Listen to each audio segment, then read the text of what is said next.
বঙ্কা জিজ্ঞেস করছিল তোমার বাবার নাম ঠিকানা কি? কি বলবো? বলবো না আমার বাবার নাম। আরে মিথ্যে করে কিছু বলো, মানে কাজ চালাবার মতো। স্বামী স্ত্রী যখন সাজতে হয়েছে তখন।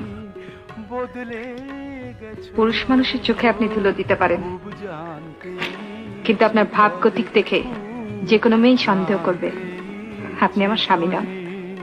সন্দেহ করবে কেন?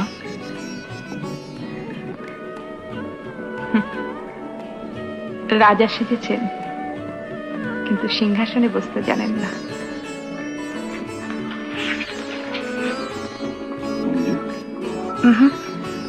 ঝর্ণা।